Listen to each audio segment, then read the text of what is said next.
BD news অ্যালার্টের আরও একটি সংবাদ সংযোগে আপনাদেরকে স্বাগতম। জরিপে জামায়াতের ভোট বাড়লেও নির্বাচনে জয়ী হবে বিএনপি।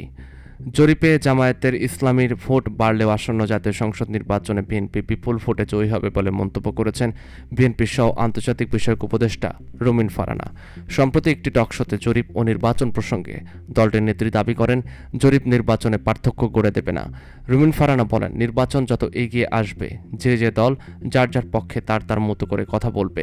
আমরা অনেকগুলো জরিপের মধ্যে প্রকাশিত হতে দেখেছি।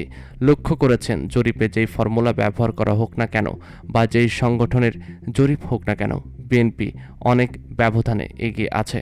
এটা আসলে আমাদের আসন নিয়ে বা এতগুলো আসন পেতে যাচ্ছি এটা বলবার কোনো অর্থ নেই।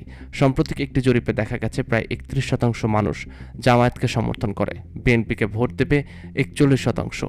এই 31% বনাম 41% ব্যবধান প্রসঙ্গে রুমিন বলেন, জামাতের ব্যবধান কমেছে নিশ্চয়ই। যদি পিআর পদ্ধতি ধরেন তাহলে এই ব্যবধান খুব বেশি ব্যবধান না। তিনি বলেন, আওয়ামী লীগ তো এই মুহূর্তে মাঠে নাই। আওয়ামী লীগের ভোটটা তো কোনো না কোনো পক্ষে যাবে, একটা অংশ কোথাও যাবে না নিশ্চিতভাবেই। তারা নৌকা ছাড়া আর কোনো প্রতীককেই ভোট দেবে না। সেই অংশটা বাদ দিলাম, বাকি যে অংশটা তারা হয়তো জামাতকে কেউ ভোট দেবে, কেউ এনসিপিকে দেবেন হয়তো, কিংবা কেউ হয়তো ধানের শীষে ভোট দেবেন। প্রত্যেকেরই কিন্তু তার রেশিও অনুযায়ী বেড়েছে।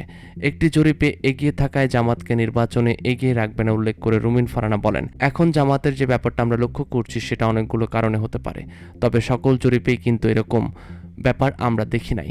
কারণ একটা জরিপ অনেক কিছুর উপর নির্ভর করে। আপনি কোনো এলাকায় সেই জরিপটা করছেন কিংবা কোন বয়সের মাধ্যমে জরিপ হচ্ছে, আপনি কোন গ্রামে করছেন না শহরে করছেন, সেটাও একটা প্রভাব আছে। একটা জরিপ আসলে অনেকগুলো ব্যাপার থাকে। অনেক সময় দেখা যায় যে জরিপে যাই আসুক না কেন, আসল খেলা যেটাকে নির্বাচন বলি আমরা, সেখানে গিয়ে অনেক কিছুই ওলটপালট হয়ে যায়।